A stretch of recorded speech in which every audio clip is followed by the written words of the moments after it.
Bienvenue sur le podcast des super numéro 1 en marketing. Mon nom est Aline Haddad, gestionnaire, entrepreneur et passionnée du marketing depuis plus de 25 ans. J'ai eu la chance d'accompagner des entrepreneurs dans leur succès dans plusieurs pays et depuis près de 10 ans maintenant au Québec. Bonjour et bienvenue à un nouveau épisode qui parle de la planification en affaires.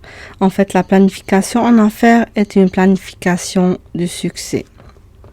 Aujourd'hui, j'aimerais vous parler de comment on planifie, pourquoi la planification est aussi importante dans une entreprise. J'ai aimé traiter le sujet aujourd'hui pour l'importance que ça nous fait soit sur notre vie personnelle, soit au travail ou n'importe quel projet que nous aimerons faire dans la vie. La plupart de vous planifient leur voyage un an avant et préparent son budget, les endroits où visiter, les restos où manger, les activités à faire, l'hébergement, le transport, puis comme j'ai dit, surtout le budget. Mais c'est rare que vous planifiez votre semaine, mois ou année. Les grandes entreprises, les gouvernements en font et sortent leurs plans en budget et en dollars. Ils savent déjà pour l'année à venir quels sont les projets à exécuter et l'argent à dépenser pour chacun. La planification n'est pas coulée dans le béton. Elle peut changer en avançant dans le temps. C'est pourquoi parfois, quand il y a évaluation ou contrôle du budget, nous allons constater soit un respect du budget, soit un déficit ou un changement. Au niveau gouvernemental, souvent ces termes, on les entend souvent. Soit un excédent, c'est sûr, pas souvent on a des excédents, mais ça peut y arriver si le plan était mal calculé, donc ou bien s'il y a eu des restrictions sur des dépenses, donc on peut avoir un excédent. Personne ne peut savoir ce qui lui cache l'avenir. Mais par contre, en mettant un plan, les choses vont s'aligner dans le bon sens et nous pourrons ainsi prévenir des choses, gagner du temps, respecter un budget, etc. Je donne un exemple simple. Les mamans qui ont à planifier le menu de leur famille. Leur tâche se complique quand arrive l'école. Pour préparer les lunchs, surtout si elle a plusieurs enfants et si chaque enfant a un besoin spécifique, s'il est allergique ou intolérant sur une substance ou ne mange pas certaines choses. Vous allez trouver la vie se compliquer. Le stress augmente et souvent elle est mal prise à préparer à la dernière minute. C'est sûr, je ne parle pas de toutes les mamans car c'est sûr il y a celles qui planifient chaque pas au quotidien. En planifiant ses repas de la semaine, la maman va réduire son stress, va trouver plus de temps et va respecter son budget familial en faisant ses achats responsables sans gaspillage. De même pour les mono-entrepreneurs ou les petits entrepreneurs dans les petites entreprises qui gèrent les petites entreprises ou entreprises individuelles.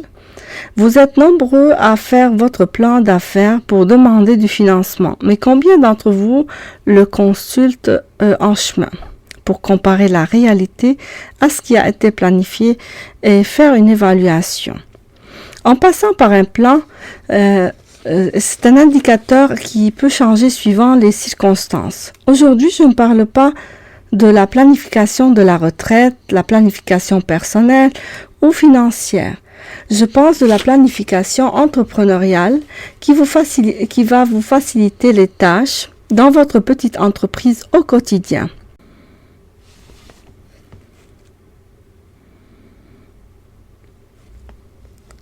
C'est pas facile d'être entrepreneur car il faut toucher à tout, faute de budget ou faute d'engager des professionnels. Souvent aussi les entrepreneurs qui font du travail eux-mêmes, comme les artisans, les ébénistes, etc., qui souvent manquent du temps. Eux, ils sont artistes et prennent du temps pour créer leurs œuvres. Ils veulent du temps pour la création, pour sortir leurs idées. Ils manquent toujours d'expérience et d'expertise à faire leur marketing, leur comptabilité, la gestion de leur entreprise et toutes les tâches qui rentrent dans le bon fonctionnement de leur entreprise. Ma spécialisation initiale est la gestion des entreprises. Je peux vous résumer en une phrase. La bonne gestion d'une entreprise commence par un plan. Que ça soit annuel, trimestriel ou mensuel, un entrepreneur doit savoir où il s'en va dans un mois. Le plan doit respecter le temps, le projet et contenir un budget, ainsi que les tâches à exécuter en ordre de priorité par rapport au projet. Ce n'est pas un exercice facile, mais quand la planification fait partie de notre vie personnelle, ce n'est pas difficile de l'appliquer sur notre entreprise. En agissant ainsi, l'entrepreneur va savoir les besoins de son projet. S'il manque d'expertise dans un aspect, il doit aller chercher de l'aide ou prendre des cours ou voir les ressources qu'il peut avoir pour s'améliorer. La planification n'est pas une gestion du temps seulement, mais gestion des tâches, gestion financière et gestion stratégique. Tu ne peux pas être entrepreneur sans avoir une notion de comptabilité, de finance, de gestion, de marketing, une connaissance en administration, en logistique, en commerce, ressources humaines, en production, en recherche et développement, etc. Non, ce n'est pas facile d'être entrepreneur. C'est pourquoi on voit que 50% et plus des entrepreneurs qui démarrent leur entreprise ferment après 2 ans et 90% après 5 ans. Il n'y a que les 10% qui continuent. Ces 10% ne réussissent pas parce qu'ils ont une meilleure idée ou un produit, mais parce qu'ils ont planifié, évalué leur projet et se sont ajustés. Et ceci avec l'aide des experts, des professionnels et des différentes ressources qu'ils peuvent avoir. Parce qu'ils ont aussi de l'aide à planifier leur temps, leur projet et leurs tâches avec ces experts. Ça ne veut pas dire que les entrepreneurs qui n'ont pas ces aides ne vont pas réussir. Mais comme j'avais dit, une planification va trop aider dans les affaires.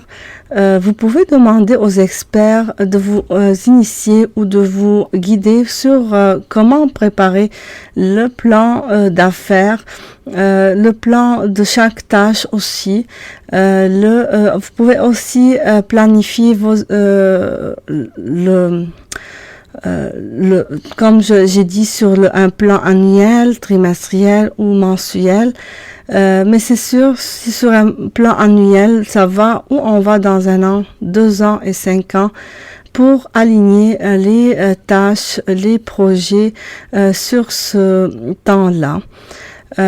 C'est sûr, les experts vont vous simplifier la vie, vont vous aider à faire ce plan.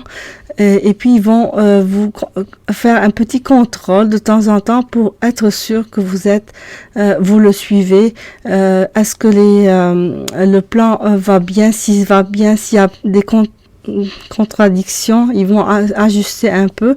Donc ils vont vous guider à réussir votre plan et le budget que vous allez mettre sur cette planification.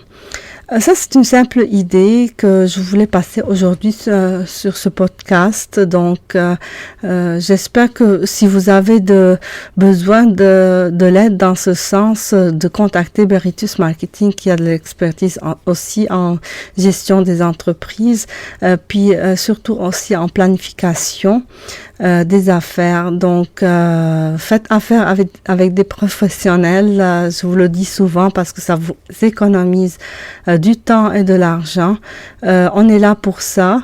Si vous avez aimé l'épisode, suivez-nous sur le podcast, sur la page Facebook et Instagram. Puis moi, je vous donne rendez-vous dans 2 semaines. À la prochaine!